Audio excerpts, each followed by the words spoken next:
5차 비상경제회의를 주재한 문 대통령은 정부가 50만 개 일자리를 창출하는 한국판 뉴딜을 추진하겠다고 밝혔습니다.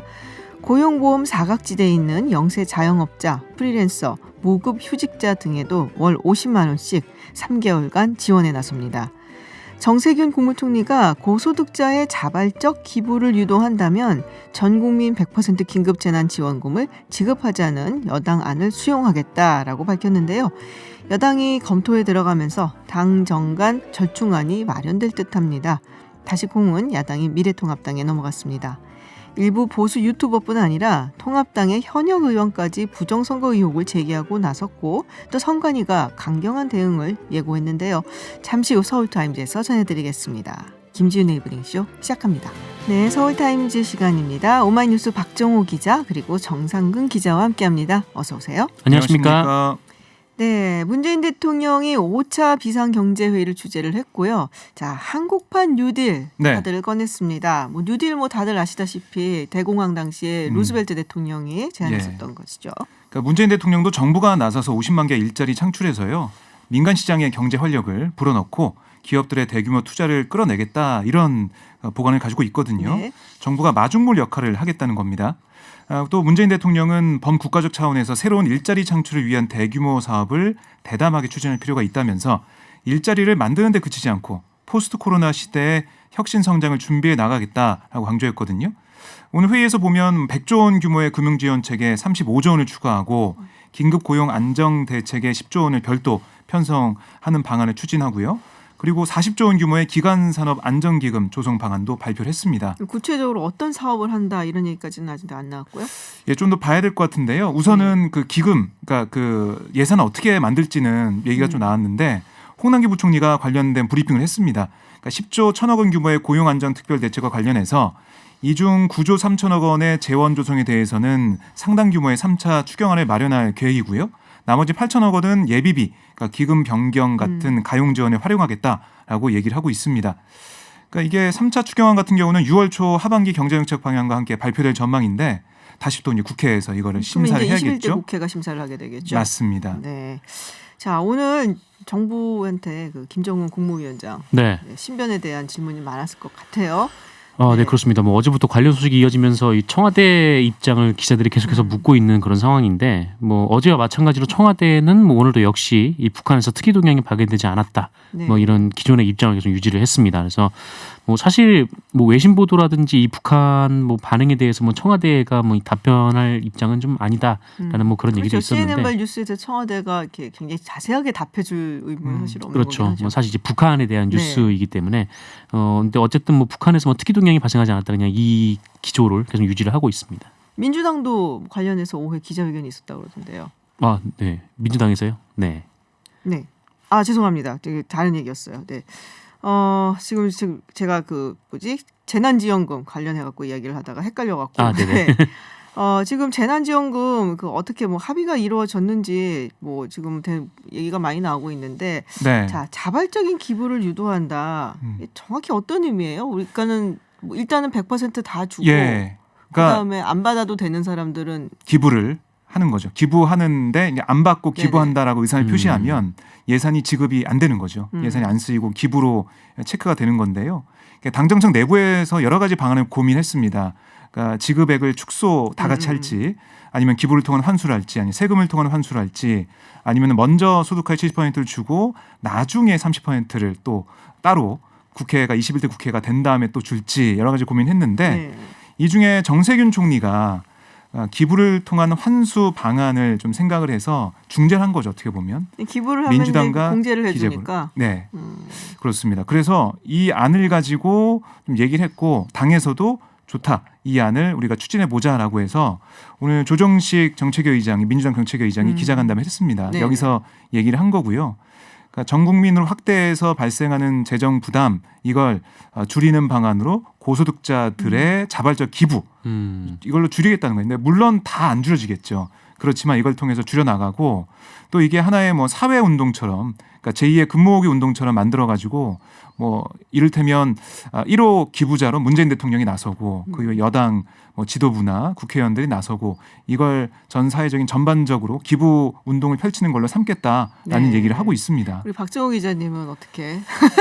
아, 여기 완전 개미지옥이야. 계속 물어볼 거예요. 이게 근데 아마 고소득자 같은 경우는 네. 많이 고소득자를 얘기하는 것 같아요. 어, 저는 그 많이 아예 고소득자가 아니기 때문에 적당한 고소득자인가요? 아니, 저는 그냥 맞벌이일 말이 좀 뿐입니다. 이상해지는데요. 네. 맞벌이일 뿐인데 저는 아이의 과일을 사야 될 것으로 좀 보이는데요. 아. 어쨌든 이런 걸 통해서 전 국민에게 주는 방향으로 가되 고소득자들이 왜 웃으세요? 아니에요. 기부를 하게 한다 이런 입장을 내놨는데요. 그래서 야당과 또 논의를 해봐야 된다. 네네. 우리가 이 그렇지. 당과 정부가 입장을 내놨으니까 야당에서 어떻게 할 거냐라고 좀 물어보는 그런 셈이 됐죠. 공이 다시 통합당으로 넘어간 셈이 됐는데 그럼 통합당에서도 입장이 나왔습니다. 김재원 예결위원장이 한 5시 정도에 기자회견 네네. 했거든요. 뭐라고 했냐면 이 당과 정부가 민주당과 정부가 합의한 내용 우리는 모른다. 그러니까 수정 예산안 내라. 이렇게 얘기했습니다. 수정 예산안을 네. 내라. 지금 뭐 이렇다 저렇다 입장을 밝히지는 않은 거죠. 근데 네. 본인들이 지금 한 얘기가 있으니까. 지금 좀 그러니까 살펴보겠죠. 저거. 네네. 예. 뭐 정부 여당이 먼저 합의를 하고 와라라고 지금 네, 얘기를 맞아요. 쭉 해왔었거든요. 근데 그렇죠. 일단은 뭐 정부 여당이 좀 말을 맞추고 있는 그런 상황이니까. 근데 이제 뭐 미래통합당이 이 100% 지급에 찬성하는 입장은 아니거든요, 네. 사실. 그러니까 예전에는 황교안 대표가 뭐 1인당 50만 원씩 주자라고 했지만 어쨌든 선거 이후에 김재현 그 예결위원장이 뭐 30%를 줄 수는 없다 이렇게 입장을 밝혔기 때문에 근데 본인들이 그렇게 말을 바꾼다라고 비판이 나오니까 아니 뭐 지금 정부 여당도 지금 서로 다르게 얘기하고 있지 않냐 그러니까 말을 맞춰 와라라고 이렇게 얘기를 했던 거고 실제로 말을 맞춰서 오니까 그럼 네. 일단 지금 제출을 해봐라라고 네, 근데 그 이게 얘기를 할 수밖에 예산안을 없는 거죠. 제출을 하기가 애매한 게 이거 그러니까 자발적인 기부인 거잖아요. 그렇죠. 네네. 그러니까 얼마가 기부가 될지를 음. 모르는 상황에서 이거를 정확한 예산이 나올 수가 있을까 싶은데요. 뭐 일단 그 전 국민을 대상으로 지급한다라는 그 전제 하에 예산만이라도? 예, 그 예산을 뭐 짜오라는 얘기인 것 같은데 근데 뭐 일단은 이게 3, 4조 원 정도가 더 추가가 되는 네. 그런 수정 예산안이 제출이 돼야겠죠. 만약 그렇게 된다면 그 여야가 하여튼 만나서 논의해야 되는데 만나지 못하고 있습니다. 그리고 어제는 뭐 이인영 원내대표가 화장실 앞에서 심재철 그 통합당 당대표 권한대행 기다렸다가 뭐 만나서 물어보고 이런 일도 있었는데 네네. 만나기 어려운 상황이고요. 그 기재부 뭘 기다려요 들어가면 되지 같은 남자끼리. 그렇잖아요. 아예 네. 티켓이 있잖아요. 기자들이 못 들어가니까 아, 근데 어쨌든 기재부는 사실 이 정세균 총리와 민주당이 이렇게 합의 쪽으로 갔잖아요. 네. 근데 기재부는 약간 좀 떨떠름한 반응을 좀 보이는 것 같아요. 그렇군요. 정확한 입장에 대해서 확인해드릴 내용이 없다라고 말을 아끼고 있거든요. 이런 부분이 좀 걸리는 부분이 있고 어쨌든 이 기부를 하게 되면 민주당에서 얘기한 건 뭐냐면 세액공제를 해주겠다 나중에. 그 금액만큼 네. 뭐 4인 가구 100만 원이면은 세대주한테 100만 원에 대한 세액 공제를 해주겠다. 뭐 공제율은 또 봐야겠지만은 이런 걸 통해서 기부를 유도하겠다라는 얘기를 하고 있습니다. 과일 사주고 애들 네, 뭐 나머지는 좀 생각을 해보시기로. 알겠습니다. 아, 네, 끝까지 네. 가네요. 아, 그러면 우리 굉장히 저는 진행자의 결정에 따르겠습니다. 네, 굉장히 본능적인 방송이에요. 네네. 본능에 충실해서 뭐 살아내는 건데. 그렇죠. 네, 아이가 또 많이 먹을 때가 이제 오거든. 자, 통합당 이야기를 해볼게요. 결국 김종인 비대위로 가는 것 같은데, 자, 네. 뭐 내부에서도 반발이 그래도 아직 많이 있는 것 같아요. 반발이 있죠. 네. 김영호 의원 같은 경우는 페이스북에 남에게 계속 맡기기만 하는 당의 미래가 있을까? 전화조사는 비민주적인 발상이고 창피한 노릇이다라고 적었어요. 뭐 조경태 최고위원도 조기 전당대회를 얘기하고 있고, 그러니까 이 전화조사를 했죠 어제. 142명을 대상으로 조사를 했는데 2명이 연락이 닿지 않았고 140명 중에 응답자 100명, 그러니까 기타 의견을 제외한 응답자 100명 중에 60명 정도가 김종인 비대위를 지지했거든요. 그러니까 6대4 정도로 갈린 겁니다. 응답자 중에서. 네, 응답자 중에서. 그렇기 때문에 그러니까 6대4니까 4 정도는 조기 전당대회 얘기한 거죠. 그러니까 이게 좀 갈리는 부분들이 있고요. 전화 선거를 통해서 했다는 것에 대한 뭐 이 논란도 계속 있고요. 어쨌든 김종인 위원장이 오게 된다면 왜 김종인 비대위를 얘기했느냐? 외부에서 볼 때 좀 더 당의 개혁이나 이 혁신을 할 수 있지 않을까라는 얘기를 생각하고 있는 겁니다. 그러니까 20대 국회의원과 21대 국회 당선인을 대상 조사했잖아요. 그러니까 전체적으로 볼 때 외부에서 봐야지 통합당의 문제를 알고 도려낼 수 있다 이렇게 보는 것 같아요. 근데 김종인 비대위원장은 아직 아니지만 네. 전 선대위원장이 그런 인터뷰를 하긴 했더라고요. 그러니까 다음에 뭐 통합당에서 후보를 내게 된다면 3, 40대 젊은 경제통 뭐 이런 이야기를 많이 하니까 좀 뭐 이미지를 완전히 쇄신해서 바꾸겠다. 뭐 자기가 이제 맡게 된다면 그런 의지는 있는 것 같아 보이더라고요. 그러니까 아마 네. 이제 그런 점이 좀 다 국민들한테 어필을 하지 않을까라고 생각을 하는 것 같은데 네. 조경태 의원 같은 경우는 지금 최고위원 중에서 사실은 당선된 사람이 혼자죠. 혼자잖아요. 네. 그리고 5선이 이제 되는 거고 그렇습니다. 뭔가 좀 이제 당권에도 욕심이 있지 않을까라는 생각이 생각이 있겠죠. 네. 네. 그러니까 조기 전당대회 네. 이야기를 자꾸 하는 게 아닌가 싶은데 지금 뭐 이런 얘기도 있어요. 대선 때까지 정권을 달라고 네, 김종인 전 위원장이 이야기를 했다라는 얘기도 있던데 아니면 그것을 요구할 것이다라는 것인지 네. 네 어떻게 보세요? 뭐 일단 미래통합당은 김종인 전 위원장이 확답을 받지 않고 김종인 비대위를 출범시키겠다고 얘기를 한 상황이고. 아 여기 아직 도장 찍은 게 아니군요. 네. 근데 김종인 그 전 이제 선대위원장은 아직 뭐 미래통합당 의원들의 중지도 모으지 않고 뭐 대권까지 비대위를 맡기면 하겠다라고 좀 얘기를 한 뭐 그런 상황인데, 근데 이게 사실 이 당내에서 이게 받아들여질지는 잘 모르겠습니다. 그 대선까지 쭉 가려면은 한 2년 정도가 더 있어야 그렇죠. 시간이 되는데. 많이 남았죠. 그런데 이 비대위라는 것은 선출되지 않은 권력이거든요. 그러니까 당내에 있어서 뭐 그렇다면은 이걸 미래통합당 내부에서 받을 수 있는 사람이 얼마나 되겠는가 좀 그런 고민이 있는 거죠. 그래서 이 미래통합당에서도 이 비대위를 만약에 출범을 시키더라도 뭐 굳이 김종인 위원장이어야 하느냐라는 얘기가 좀 상당히 있었던 걸로 알고 있는데 그런데 정작 이제 전화 설문조사를 할 때는 김종인 비대위 아니면은 뭐 조기 전당대회 이렇게 두 가지만 선택을 하게 한 거예요. 근데 또 다른 인물이 생각이 나는 사람은 없기도 하긴 네, 하지 지금 뭐 않나요? 다른 인물들이 뭐 생각나는 사람도 없을 뿐더러 네. 게다가 또 이 비대위를 그렇다면 누구에게 맡길 것인가를 논의를 하는 자리를 어떻게 마련할 것인가도 지금 얘기가 지금 안 되는 상황이기 때문에 이 심재청 원내대표가 그냥 그 전화 네네. 설문조사로 이제 밀어붙인 것 같은데, 근데 어쨌든 이게 뭐 그 뭐랄까요, 좀 폭풍은 있을 것 같습니다. 뭐 지금 당내에서도 김종인 비대위원장을 받아들일지 안 받아들일지도 좀 고민이 덜 된 상태고, 이 김종인 위원장이 뭐 전권을 달라고 하는데 그거를 실제로 부여할 수 있을지도 없을지도 모르는 상황이기 때문에 네, 좀 굉장히 좀 두고 이제 봐야 또 될 것 같습니다. 21대 국회로 넘어가게 되면은 사실 빠지시는 분들이 많아지잖아요. 네네. 네. 20대 국회에서 그럼 21대 국회에서 그 체계를 또 받아들일까 뭐 이런 문제도 사실 있을 것 그러니까요. 같고요. 사실 이번 선거에서 이 미래통합당이 뭐 홍준표 전 대표라든지 뭐 김태호 전 경남지사라든지 뭐 이름하여 뭐 그 당내 이제 중진들을 모두 쏟아 부었다면은, 그래서 이제 선거 결과가 패배로 나왔다면은 안에서 좀 그 목소리를 낼 수 있는 여지가 있는 사람들이 별로 없을 텐데, 근데 지금 황교안 대표의 반발을 해서 홍준표 전 대표라든지 김태호 지사라든지 밖으로 나가서 당선이 됐단 말이에요. 다시 올 거 아니에요. 이분들이 다시 올 텐데, 그러면 이분들이 김종인 비대위가 대선까지 가는 거를 두고 원할까? 보겠는가? 예, 뭐 그것도 굉장히 좀 의문이죠. 저는 오히려 뭐 홍준표 전 대표나 김태호 지사 같은 경우는 김종인 비대위 체제에서 좀 안정적이게 관리가 되면서 우리는 당권에 관심 없고 대권이니까 어차피 관리 좀 해주는 게 또 좋겠다는 생각을 할 수 있을 것 같아요. 네. 그런 식으로 생각할 수도 있다. 네. 한번 뭐 하긴 적당히 돼야 말이죠. 뭐. 네, 홍준표 전 대표는 사실 뭐 반긴다라는 그런 표시는 하기는 했습니다. 네네. 네. 어쨌든 심재철 원내대표가 오늘 만난다고 했거든요. 김종인 위원장을 네네. 만나서 제안을 할 텐데, 그러니까 지난 17일에도 만났었습니다. 그래서 그때 한 얘기가 있기 때문에 아마 만나서 제안을 하면 김종인 위원장이 받아들이지 않을까라는 생각을 해봅니다. 뭔가 비대위 전문가스러운 포스가 김종인 위원장이요. 네. 네. 그런 게 좀 있기도 하죠. 네. 자, 중앙선관위가 제가 앞서도 전해드렸는데 일부 극우 유튜브 채널에서 지금 자꾸 이 선거 결과에 대해서 조작설 이야기를 하고 있단 말이에요. 이 뭐 절대 있을 네. 수 없는 일이다라고 하면서 경고까지 날렸어요. 예, 그러니까 이게 계속해서 얘기가 나오고 있습니다. 보수 유튜버들도 얘기하고 있고, 뭐 통합당 내부에서도 얘기가 나오고 있거든요. 그러자 선관위가 보도자를 냈어요. 그러면서 정말 말도 안 된다. 강경 대응할 수밖에 없다라고 얘기를 하고 있는데, 이 보수 유튜버들이 주장하는 게 뭐냐면 서울, 인천, 경기 같은 일부 수도권 지역에서 민주당 후보와 통합당 후보 간 평균 득표 비율이 일정하다. 그러니까 63% 대 36%의 비율을 보인다라는 겁니다. 네, 선관위 입장은 뭐냐면 그거는 뭐 두 당만 후보만 보면 그럴 수 있지만, 그러니까 이게 두 당 후보만 있는 게 아니에요. 지역 보면 뭐 다른 당 후보도 있고요, 무소속 후보도 그렇죠. 있습니다. 그 쭉 놓고 보면 다르다는 거예요, 퍼센테이지가. 소개를 해드리자면 민주당 대 통합당 대 뭐 그외 정당이나 무소속 이렇게 세 개를 놓고 보면 서울 평균이 61.31, 대 34.55 대 4.14.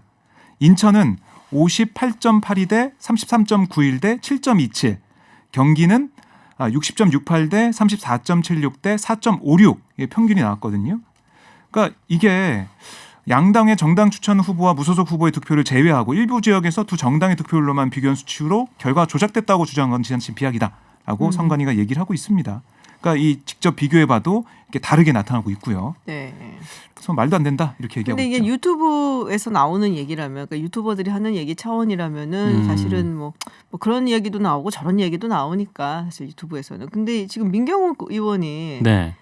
또 이걸 거론을 했어요. 뭐 물론 이번에 낙선을 했지만 지금은 현역 의원이란 말이에요. 네, 현역 의원이죠. 네. 그래서 기자회견까지 하고. 네, 오늘 기자회견을 했는데 뭐 인천 범시민단체 연합이라는 그 네. 단체하고 같이 기자회견을 했어요. 그래서 기자회견을 하면서 뭐 본인의 지역구인 이 연수을에 좀 부정선거로 의심되는 정황이 있어서 뭐 재검표를 추진하겠다 뭐 이렇게 얘기를 했고 뭐 따잘라 부정선거라고 말할 수는 없지만 어쨌든 뭐 통계가 뭐 짜여진 것 같이 뭐 수치가 나왔다 이렇게 좀 주장을 하고 있는 그런 상황입니다. 근데 이게 재검표를 하려면은 돈이 있어야 되거든요. 네. 그러니까 6천만 원이 있어야 돼요. 오. 1천만 원은 이제 소송 비용으로 내야 되는 거고 5천만 원은 선관위에 이 재검표에 대한 보증금으로 내야 되는 거거든요. 돈이 많이 든 줄도 몰랐네요. 네. 근데 이게 그 만약에 이 재검표가 안 되면은 이게 몰수당합니다. 이게 보증금까지. 네. 그래요? 네, 재검표 그 결과가 뭐 기존하고 똑같으면 아마 그런 걸로 알고 있는데 그래서 이거 관련해서 6천만 원을 모아야 되니까 그 유튜브이죠. 뭐 강용석 변호사가 하는 네네네. 유튜브 거기서 그 모금 운동을 했어요. 네, 이 민경우 의원의 이 재검표를 위해서 뭐 네네네. 힘을 모아달라고 해서 돈을 만들어놨는데 이게 그 돈을 갖다 쓰면은 또 문제가 있다라는 겁니다. 그래서 민경우 의원이 다시 또 모금을 시작을 했거든요. 그렇다면 그 원래 모아놨던 그건 돈은 어떻게 어디로 해요? 가는가라는 것도 좀 지켜봐야 될 포인트인 것 같습니다. 그렇군요. 예, 약간 이제 그런 거예요. 우리 뭐 대학에서 이제 교수님들이 이제 학생들이 조금 항의를 하는 경우가 있잖아요. 점수를 받고서는. 네네. 예, 이거 다시 봐달라. 이거 나는 이렇게 저렇게 했는데 이게 너무 억울하다 그러면은 다시 봐주는데 봐갖고서는 점수를 계산해갖고 별 이상 없고 여전히 마찬가지다 싶으면 너 하나 내려간다 이렇게 협박하는 경우도 있긴 하거든요. 그러니까는 자신이 있을 때 던져야지 사실은 이런 경우 함부로 왜냐하면 이런 식으로 자꾸 재검표를 하는 사람들이 많아지면은 네. 이게 약간 선거 질서가 무너질 수가 있거든요. 그렇죠. 네, 행정력도 많이 낭비가 되고. 그러니까요. 네. 그러니까 선관위도 이런 비율 문제에 대해서 또 얘기한 게 있는데 정당의 득표 비율은 유권자 의사가 반영된 결과다. 그러니까 지역별로 나타난 투표 결과의 원인을 설명할 수 없을 뿐 아니라 득표 비율만으로 선관위가 사전 투표 결과를 조작했다는 건 어떠한 근거가 될 수 없다 이렇게 얘기를 하고 있습니다. 자, 다음 소식 알아보겠습니다. 인천 중학생 집단 성폭력 사건 관련해서 경찰이 CCTV를 은폐했다라는 주장이 지금 나왔는데 네. 은폐인지 아니면은 뭐 초동수사 이런 해서 부실인 건지 어떤 겁니까? 그건 좀 밝혀져야 될 것 네. 같아요. 근데 일단 이 피해 중학생의 오빠인 A 씨가 이제 진정을 넣었는데, 그러니까 이 수사관이 뭐 현장 영상 자료였던 CCTV 영상 일부를 삭제했다 이런 의혹을 제기를 했어요. 근데 실제로 뭐 일부러 이 사건 영상을 은폐를 한 건지는 알 수는 없는데, 근데 어쨌든 이 경찰이 초동 수사에서 제대로 영상 확보는 안 한 것 같습니다. 네, 그러니까 이 영상 중에 이 여중생이 만취한 상태에서 끌려가는 장면이 네네. 있는데 그 장면을 경찰이 확인을 했고, 근데 그러면 이제 그 영상을 확보를 해야 되는데 그러니까요. 확보를 안 해놓은 왜요? 모양이에요. 그래서 찍든지 해야 되거든요. 예, 현장에서. 이거 다시 이제 재촬영을 해야 되는지 뭐 그렇게 해야 되는데 그 조치를 안 했고 이후에 이제 그게 없다라고 하니까 다시 가서 뭐 이제 촬영을 하려고 요구를 했더니 그때는 이미 보존 기한이 지난 상태였었다라는 거죠. 그래서 다 그냥 계속 놔두진 않거든요. 이게 삭제를 자꾸 하거든요. 네, 그렇습니다. 뭐 어쨌든 뭐 그런 상황이어가지고 근데 경찰 측에서 뭐 이게 영상이 본인들이 가지고 있는 게 네. 없다라고 판단을 하고 그 관리사무실 측에 연락을 했다 이렇게 얘기를 했었는데, 이 피해자 오빠가 또 알아보니까 이 관리사무소 쪽에 연락을 하니까 관리사무소는 또 연락이 온 적이 없었다라는 답을 했다라고 합니다. 그래서 이 피해자 오빠가 진정을 넣었는데 일단 이거 관련해서는 지금 인천지방경찰청이 뭐 계속 뭐 보고 있으니까 그 조사 결과를 좀 봐야 될 것 같습니다. 참, 이거 뭐 자체 감찰 들어간다면서요? 네, 자체 감찰을 네. 하고 있는데, 그러니까 수사 과정에서 미흡한 점이 있었다라고 인천 경찰청이 좀 인정을 하고 있어요. 네. 그래서 사실관계를 추가로 확인해 달라라는 취지로 감찰 조사를 의뢰했는데요.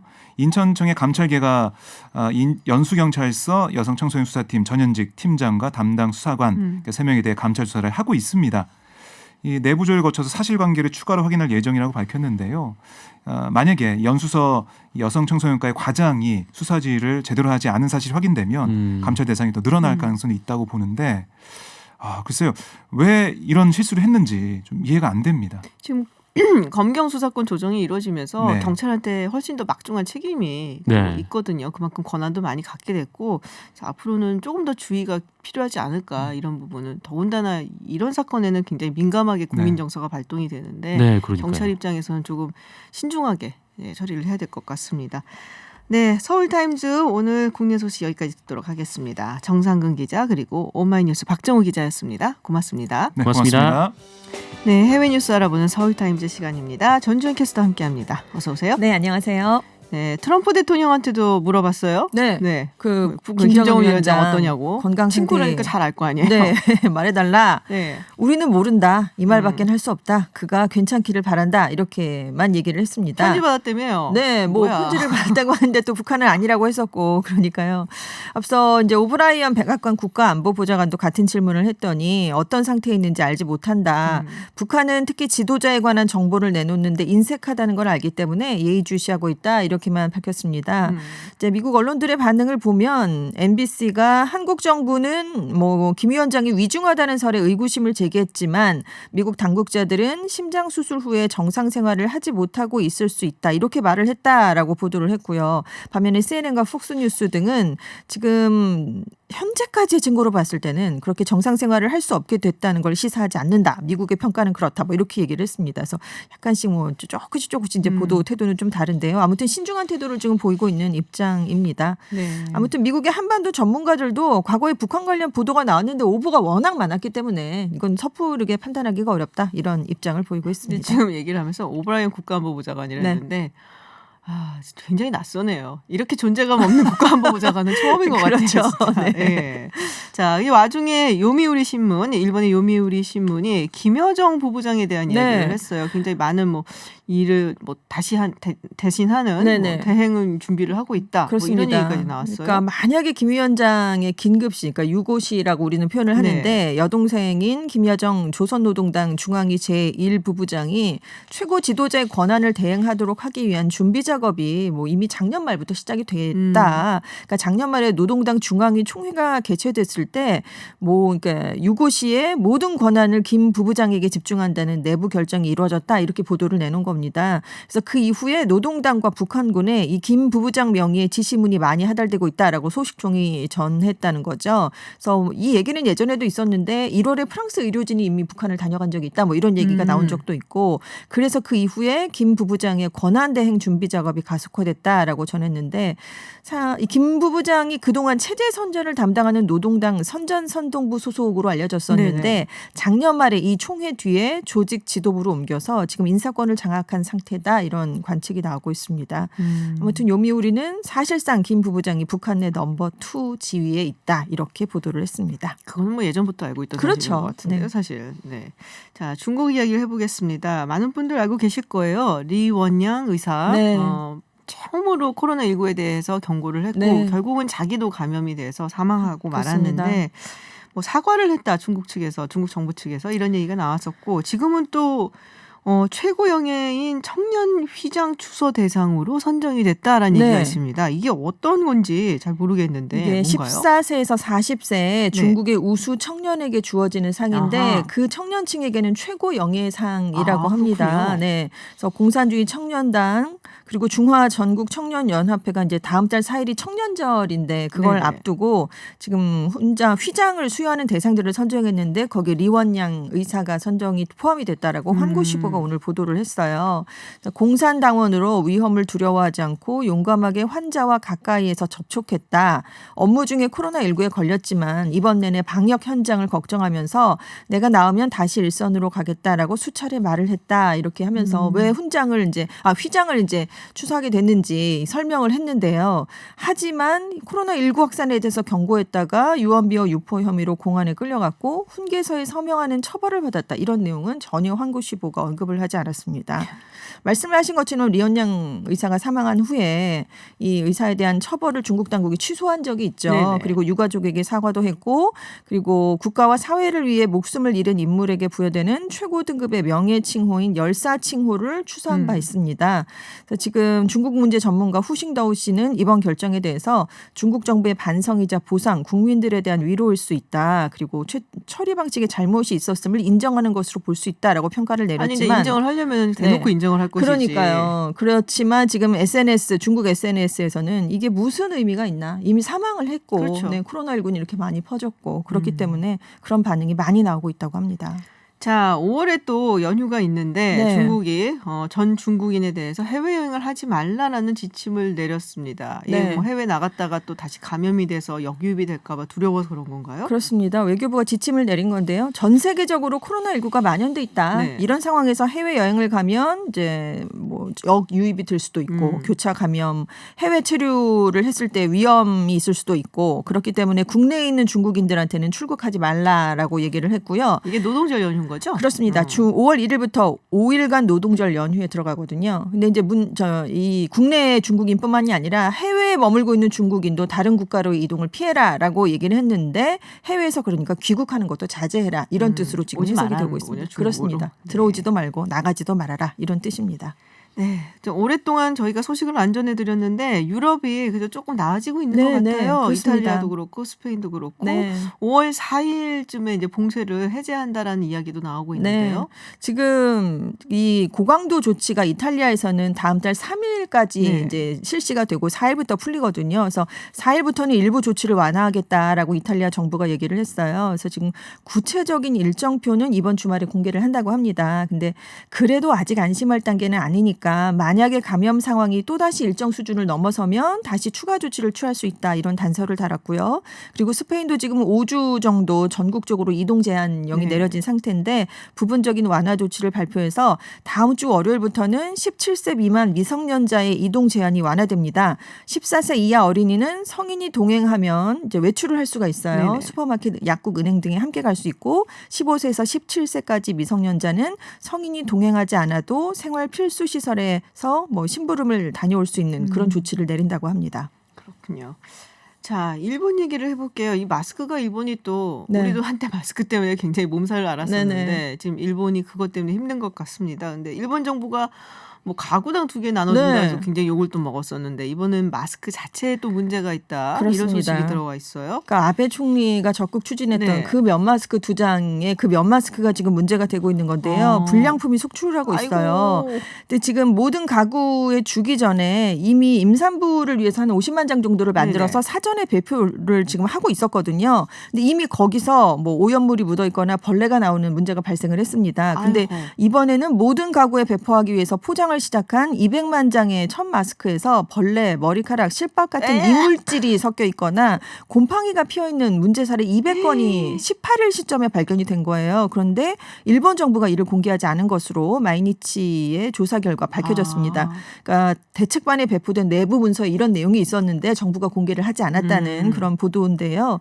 지금 전국 배포에 앞서서 지금 이렇게 불량품뿐만이 아니라 이미 요양시설, 복지시설에 먼저 첫 마스크를 배포했거든요. 근데 받은 분들의 반응은 마스크가 너무 작아서 말할 때 끈이 풀어진다. 귀가 작으니까 당연히요. 그렇죠, 너무 그렇죠. 아프고 빨았더니 줄어들었다. 이런 불량 사례가 나오게 된 거예요. 그래서 지금 일단은 임산부를 위해 배포한 마스크는 불량품이 나오니까 배포를 중단한다라고 네네. 발표를 했거든요. 근데 지금 모든 가구에 배포되는 마스크는 아직 지금 중단할 계획이 없다고 합니다. 그래서 지금 논란이 훨씬 더 커지고 있습니다. 아이고 참나. 아니, 우리한테 급하면은 좀 네. 수입하겠다고 얘기라도 해보지. 네, 그러니까요. 우리도 한번 좀 튕겨보고 줄 네, 아베 총리가 이 마스크를 쓰고 다녀요. 면 마스크를. 네네. 근데 사진을 혹시 보신 분들 계실지 모르지만 정말 작습니다. 아, 저 봤어요. 네네. 아베 총리 얼굴에 아베 총리 전혀 못 얼굴이 미치는 큰 줄 알았죠. 네, 그게 아니라 마스크 자체가 작기 때문에 네. 지금 받은 국민들도 굉장히 황당해하고 불만을 나타낼 수밖에 없는 그런 상황입니다. 그렇군요. 자, 국제 유가 이야기를 해보겠습니다. 어제 사실은 경제 코너를 네. 하면서 우리가 얘기를 좀 해봤었는데 이게 또 내렸어요.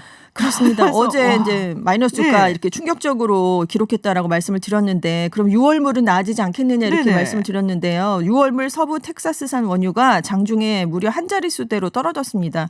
그래도 이제 조금은 올라가서 11.57달러의 거래를 마쳤는데 이게 전날보다 배럴당 43% 이상 하락한 거예요. 근데 6월은 거래가 가장 활발한 월이라고 합니다. 그러니까 이걸 기준으로 했을 때는 21년 만에 가장 낮은 수준이고요.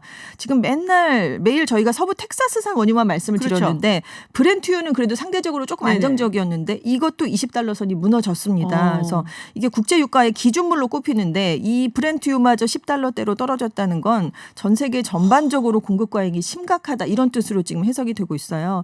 당연히 오펙 플러스의 에너지 장관들이 예정에 없는 긴급 회의를 했습니다. 그런데 별로 해법이 나오질 않았고요. 지금 사우디아라비아가 너무 문제가 심각하니까 뭐 사우디아라비아 그리고 러시아도 지금 조처에 나설 수 있다 이런 얘기를 했고 트럼프 대통령도 셰일 업계를 적극 지원하겠다라고 거듭 밝히고 있지만 시장의 전망은 추가 유가 하락이 불가피하다 이런 전망이라고 합니다. 아이고. 왜냐하면 추가 감산의 합의를 끌어내야 되는데 지금 970만 배럴까지는 네네. 합의를 했잖아요. 이거로는 어림도 없으니까 훨씬 더 많이 해야 되는데 그게 이끌어내기가 어렵다는 그런 얘기입니다. 그래서 지금 선물 투자자들이 아예 6월물을 건너뛰고 7월물로 갈아타는 움직임을 보이고 있는데 이게 뭘 의미하냐면 결국 6월까지도 공급 과잉이 해소되기 어려울 것이다라고 시장 전문가들은 보고 있다는 뜻입니다. 또 제가 들어오기 직전에 봤던 뉴스에서는 네. 이제 사우디아라비아의 왕세자 네, 빈살만. 빈살만하고 푸틴하고 싸웠다. 네. 뭐 이런 얘기까지 나오고 있던데. 그 이후에 이제 예. 바로 사우디는 증산을 했다 이런 네. 얘기가 나오고 있잖아요. 네. 분위기가 뭐 썩 좋아 보이지는 않습니다. 그렇습니다. 더군다나 뭐 경제가 나아질 거라는 전망이 네, 없다 네. 보니까 그러면은 공장도 잘 안 돌아가게 될 거고 네. 결국에는 원유의 수요가 줄어들 수밖에 그렇습니다. 없고 그게 계속적인 전망이라는 건데 자 이거 투자하시는 분들이 많이 늘어났대요. 그래서 네. 이게 싸니까 그렇죠. 그래서 이게 바닥이다라고 생각하고 들어가신 분들이 많다고 한다는데 조금 지금 불안불안하시죠. 네. 왜냐면 이게 굉장히 유가 같은 그러니까 오일 같은 경우에는 이렇게 변동성이 굉장히 크다고 네, 그러거든요. 네. 그래서 굉장히 조심하셔야 될 것 같습니다. 자, 미셸 오바마 민주당 부통령 후보로 거론이 된다고 있다는데 네. 이거 바이든 측이겠죠, 당연히. 그렇습니다. 뭐 여러 얘기가 그동안 여러 번 나왔는데 미셸 오바마는 계속 나는 공직은 다 할 생각이 없다 이런 얘기였잖아요. 근데 지금 계속 민주당에서 좀 그런 부통령 후보가 돼주면 안 되겠느냐 이런 기대를 갖고 있다는 거죠. 그래서 조 바이든 전 부통령에게 물어봤어요. 미셸 오바마가 뜻이 있다면 런닝메이트로 선택을 하겠냐라고 물었더니 생각해 볼 것도 없이 당장 받아들이겠다 이런 답을 최근에 했습니다. 쉽다고 그럴 순 없잖아요.